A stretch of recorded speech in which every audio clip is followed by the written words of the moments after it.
Welcome to the deep dive. Okay, picture this. It's April 2015, London. The city's really quiet. It's the middle of the Easter holiday break. Most folks are off, maybe relaxing. But right in the heart of Hatton Garden, that's London's famous diamond district, something pretty wild was about to go down. We're talking would turn out to be the largest burglary in British history. But here's the kicker, the bit that still gets people talking.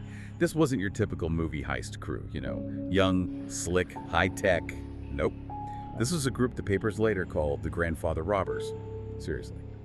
Elderly guys, career criminals, yeah, but dealing with stuff like heart problems, needing nitroglycerin, diabetes, not exactly action heroes. So today, we're diving deep into the Hatton Garden Heist. How did these, unlikely characters pull off the so-called crime of the century? And what makes this story so legendary? Right, and it's a fascinating deep dive because you've got this incredible mix of deep criminal experience, really audacious planning, but then also almost baffling sloppiness to kind of define the whole thing. So as you listen, maybe think about how this seemingly vulnerable crew managed such a huge score, and what can we actually learn from their methods? And crucially, from their mistakes, because, there are quite a few of both. Okay, let's get into it. The crew. We have to start with the main man, Brian Reader. 76 years old, known in the London underworld as the Master. This guy had a long history, like really long, of daring crimes. But if you saw him, just looked like an old fella, totally unassuming. And his crew, just as interesting. He had John Kenny Collins, he was 74, acted as the lookout. Then Terry Perkins, 67, the meticulous planner, apparently. He had history in armed robbery. And Daniel Jones, 58, sort of the muscle, brought the practical skills for the heavy work. Plus a few others all older guys, maybe not physically imposing anymore. But the sources say they had these razor-sharp criminal minds built over decades. It's really striking, isn't it? Their age, their health issues, it just completely goes against the usual profile.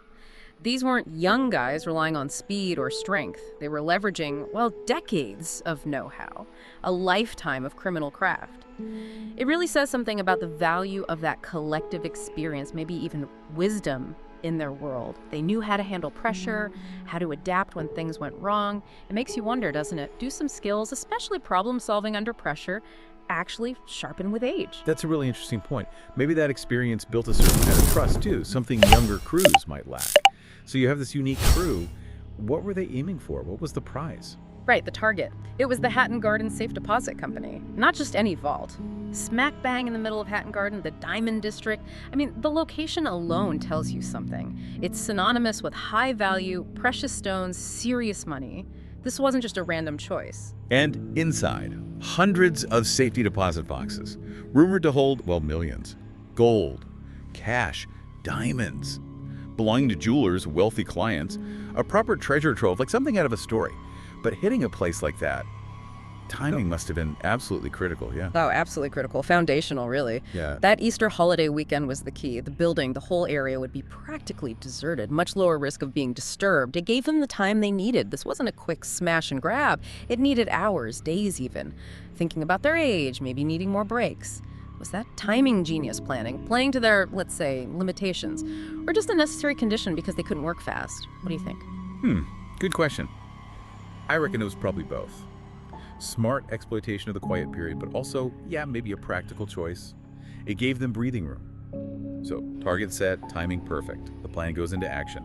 Night of April 2nd. They show up dressed as, utility workers. High-vis vests, the whole bit.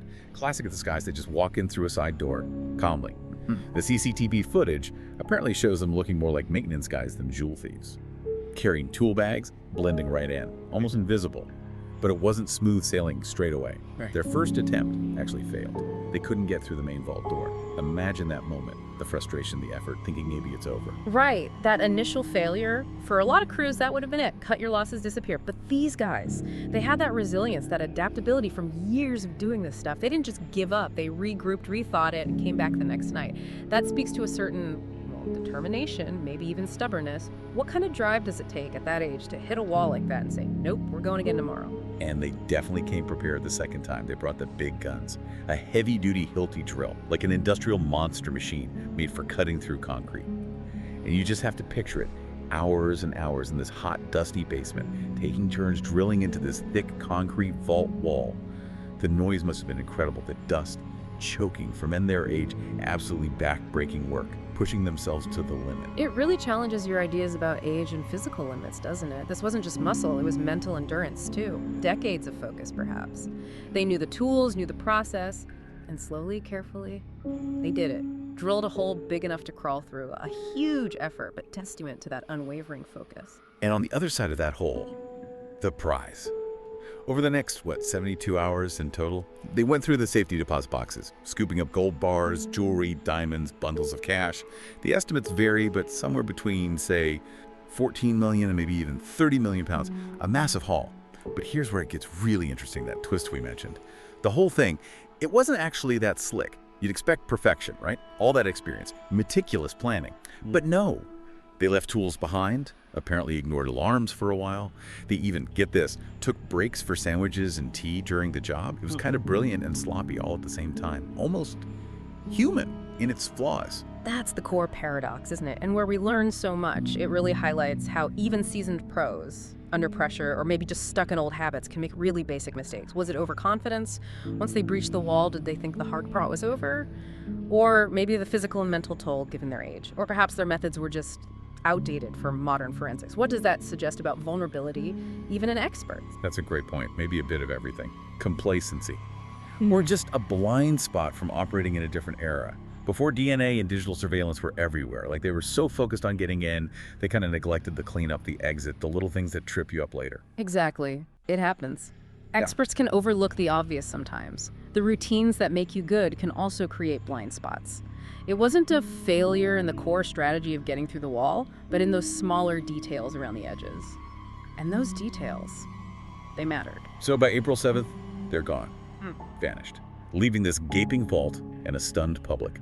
News channels went nuts. Crime of the century.